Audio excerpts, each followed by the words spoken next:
The loudest voice in the room usually belongs to the man most desperate for validation, but the Sigma moves in a frequency the rest of the world is too noisy to hear. While others are exhausted from the constant performance of the Alpha or the compliance of the crowd, the Sigma has already finished the race before they even realize he was competing. He doesn't lead the pack because he doesn't believe the pack is worth leading. He is his own law, an enigma that functions with a quiet surgical precision that others find deeply unsettling.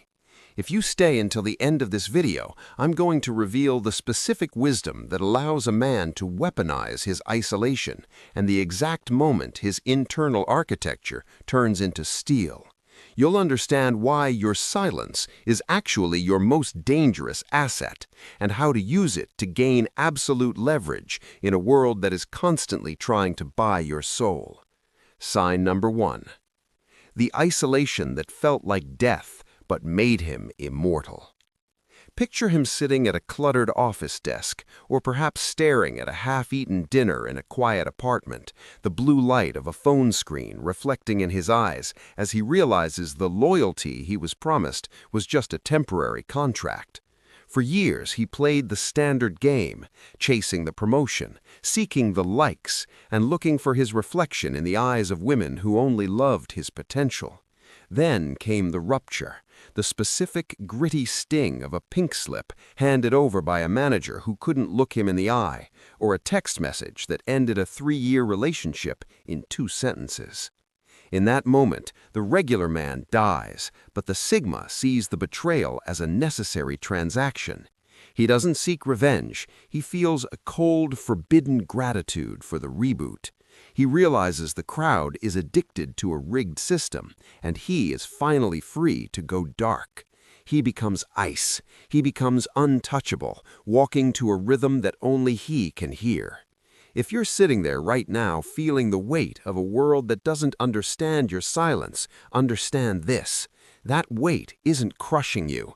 It's forging you into something surgical.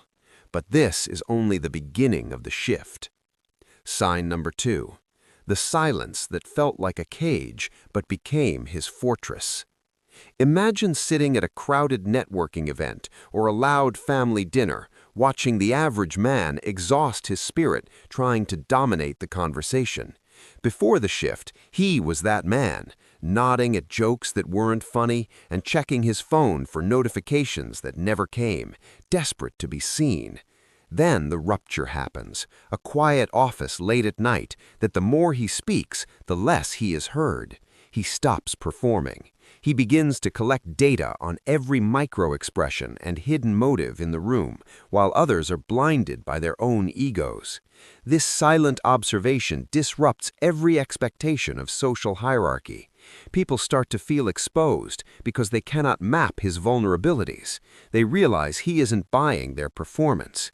He reframes his lack of chatter as absolute leverage, a surgical strike against the noise. He is no longer a participant. He is the architect of the environment. If you've ever felt the urge to just stop explaining yourself to people who aren't listening, you've already begun the transition into a man who is his own law. Sign number 3. The abandonment that felt like a void, but became his fuel. Think of a man standing in his driveway, watching a car pull away, or perhaps sitting in a company meeting where his ideas are ignored for the 3rd time this month. The regular man would feel a hollow ache, a need to chase or plead for his spot at the table. But for the Sigma, this is the moment of precision anger utilization. He doesn't engage in loud destruction or social media venting. He channels that raw gasoline into an engine of extreme work ethic. He treats the rejection as a gift, a 90-day strategic sprint where he goes dark and becomes a ghost to the crowd. While the average person is still debating irrelevant topics, he is building an asset they cannot ignore. He is now steel, unrecognizable to those who underestimated him. Why do they fear this? Because a man who can turn his deepest frustrations into a silent, high-value project is a man they can no longer control or coerce. If you've been overlooked lately, use that friction to sharpen your blade. Sign number 4. The disconnect that felt like a funeral, but was actually a coronation. You might be at an airport or a coffee shop, watching the masses glued to their screens, addicted to the hamster wheel of modern status. The before state was a man who needed the Instagram likes and the group chat's approval to feel relevant. The rupture occurs when he finally sees the game is rigged and chooses total social disappearance.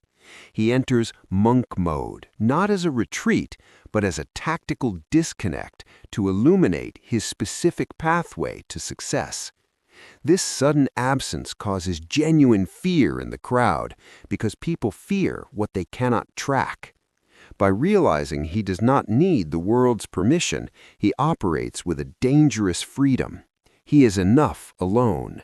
He is untouchable, investing his energy in off-the-grid opportunities, while others are trapped in the filtered smiles of a hollow performance.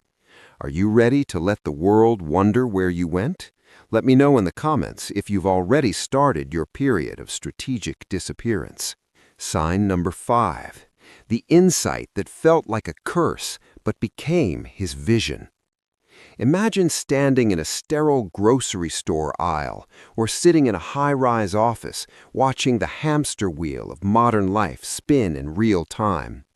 Before this shift, he was a man who believed the script. He thought that if he just ran faster, worked harder, and wore the right brands, he'd eventually find the finish line. Then comes the rupture, a moment of clarity during a hollow company celebration where he realizes that the crowd isn't moving forward, they are just running frantically in place.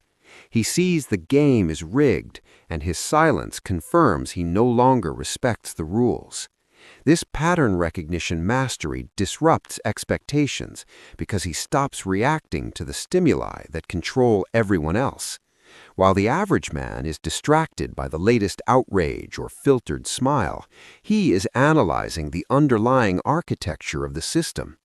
He reframes his disillusionment as a superpower, abandoning the rigged path to invest in off-the-grid opportunities that others are too blind to notice. He is a ghost in the machine, operating with a quiet competence that causes fear in those who thrive on the status quo. If you've started to see the cracks in the world around you, you aren't cynical, you're waking up. Sign number 6, the coldness that felt like a winter but became his armor. Think of a man at a negotiation table or in the middle of a heated domestic argument, surrounded by people who are drowning in their own ego and drama. In his past life, he was governed by his emotions, reacting to every slight and seeking to be understood by people who didn't value him. The rupture occurs during a high-stakes confrontation when he realizes that his anger is just another handle for others to pull. He stops feeling the need to win the argument and starts focusing on winning the outcome. He adopts a strategic emotional detachment that makes him appear ice-cold under pressure. This breaks the power balance instantly. When you cannot be manipulated by guilt or triggered by vanity, you become a surgical force. The crowd hates this because they can no longer find a hook into your psyche. He treats every emotional flare-up as a data point, solving complex problems with a precision that leaves his competitors exposed. If you find yourself staying calm while everyone else is losing their minds, you've discovered the weapon of the untouchable man. Sign number 7, the independence that felt like a desert but became his kingdom. Picture a man sitting on a park bench or in a silent library, watching groups of friends desperately seeking each other's validation through a camera lens. He used to be the man who feared a Friday night alone, terrified that his lack of plans meant a lack of worth. The rupture is the moment he realizes that most social connections are just masks for mutual insecurity. He chooses absolute strategic independence, not because he hates people, but because he no longer needs their permission to exist. A man who does not flinch at loneliness cannot be coerced, bullied, or bought. This is his most dangerous trait. He is a man who is enough alone, which gives him the freedom to take high-risk moves that the crowd is too cowardly to even consider. He has moved from the past tense of belonging to the present tense of becoming. He is his own law, an immortal spirit in a world of temporary people. If you've stopped checking your phone to see who noticed you, you've already won. I'm curious, which of these shifts felt like a reboot for your own life? Tell me in the comments. The transformation you've undergone isn't about cruelty, it's about clarity. While the crowd remains trapped in a cycle of seeking permission, you have realized that your quiet competence and strategic detachment are the only tools required to build a kingdom of one. Your strength is far too deep for the surface-level world to ever truly understand. And because you no longer rely on their validation, nothing they say or do can ever take that power away from you. You are the architect, the observer, and the ultimate authority in your own life. The world fears what it cannot categorize, but for you, that mystery is your greatest weapon. You aren't just surviving the game, you've stepped outside of it entirely. Thank you so much for watching.